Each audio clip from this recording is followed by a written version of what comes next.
Okay. Okay.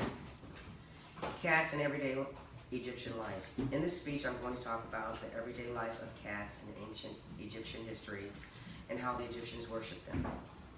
Cats were known in ancient Egypt as ma, and they were considered to be sacred animals to be regaled.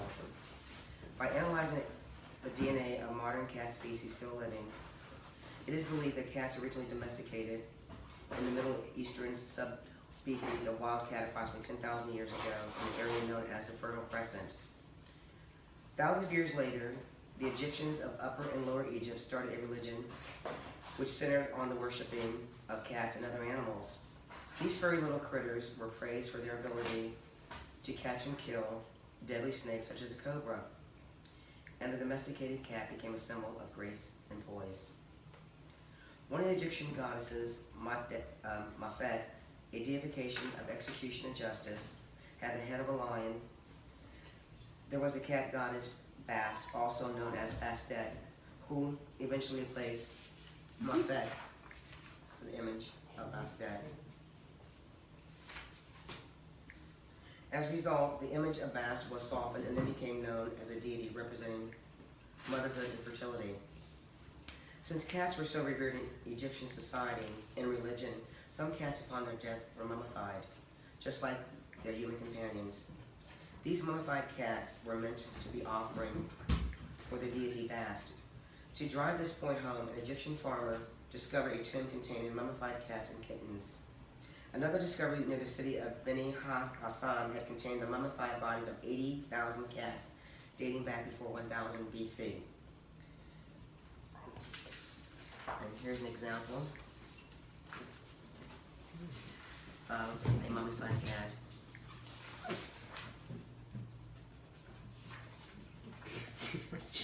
Since cats were so revered in Egyptian society and religion, some cats upon their death were mummified just like their human companions. These mummified cats were meant to be offered for the deity Bat. Okay. An ancient Egyptian cat were most recognizable domestic animal, even though it had been domesticated much later than man's best friend, the dog. During this time, two similar species of small cats appeared in Egypt, the jungle cat and the African wild cat. Both were domesticated, where they earned their place amongst humans, killing mice, snakes, and other small pests. The Egyptians worshipped these cats and bestowed jewelry in the ancient Egyptian hieroglyphics. Oftentimes, these cats would be found under the chairs of women in reliefs. The images of cats evoked sexuality and fertility. Although lions were a rare sight in ancient Egypt during the era of the pharaohs, they were still very important to the Egyptians, in that they represented the authority of the royals due to their power as well as their prowess and aggressiveness. Near the center of the city was a temple built for Bast that Herodotus described in great detail. He said that there was a depression that lowered the elevation more than the rest of the city to minimize flooding from the Nile River. He stated that the temple was smaller than the other temples in the city and probably not as costly, but that it gave great pleasure to the eye. Herodotus went on to describe the temple in more detail, stating that the depression created by the canal gave the impression that the temple was a man-made island. He described a courtyard with a stand of trees leading the way to the interior. And inside the interior was an enormous statue of Bast. There was also a vast amount of sacred cats that were cared for by the temple priest. This was possible due to the donations being made to the temple by the pilgrims. As you can imagine, at times the population of the cats in the temple had to be reduced by culling via sacrifice. Then the bodies of the dead cats were mummified and sold as souvenirs to pilgrims. It's another example of a mummified cat.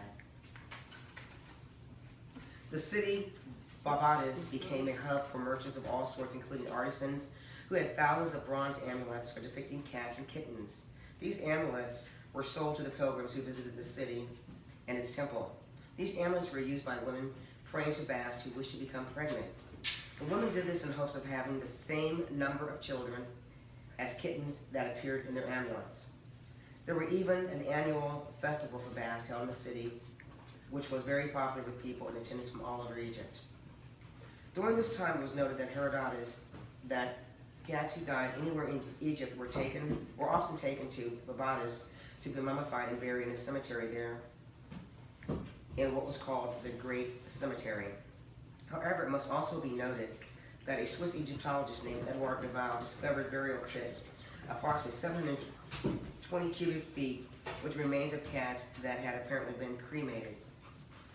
This discovery was troubling, as the body of deceased needed to be fully intact to be able to return to Earth from the afterlife. The mummification process and the preservation of the body was meant to make it possible for the deceased Ka to locate its guide so that they could be reborn into the afterlife. It was also discovered that many other cats were afforded the complete embalming and mummification ceremony and buried in cemeteries along the Nile River. In a book written by an author, Patricia Dell Green, she writes that the cat's body was placed inside of a linen sheet and carried amidst the bitter lamentations of the bereaved to a sacred house where it was treated with drugs and spices by an embalmer. She went on to say that every cat who was owned by a noble or common worker were all still treated carefully and prepared the same for embalming the same. All deceased cats were shown the same care and respect provided as their owners for their travel to the afterlife. Some of the provisions provided for the trip was milk and even mummified mice. In the Temple of Bath is a colossal tomb held more than 19 tons of mummies and remains, with the vast majority being that of cats, with a number of dogs, mongooses, and foxes. Some of those discovered mummies are still on display today in the British Museum.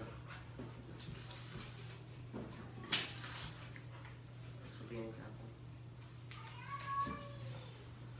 It was also noted that there was plundering of the cemetery where the mummified cats had been buried by children of the village. They would take the bodies of the most attractive mummies down to the bank of the river and sell them to passing travelers for coin. It was also stated that the path became so full of mummy cloth and bits of cat skull bones and fur that the wind carried the stench afar. In 390 AD, the cult of Bath was officially banned by royal decree, and ever since the decline of respect for the cat has become prevalent in Egyptian culture. An animal that was once highly respected and feared are simply kept as pets and tolerated for their ability to catch small rodents and other pests. Even in light of this, the cat has not lost all of its religious significance, with the modern Islamic population still revere them. And though cats enjoyed a long history of being worshipped today, that is no longer true, and people simply keep cats as pets. Thank you. Thank you.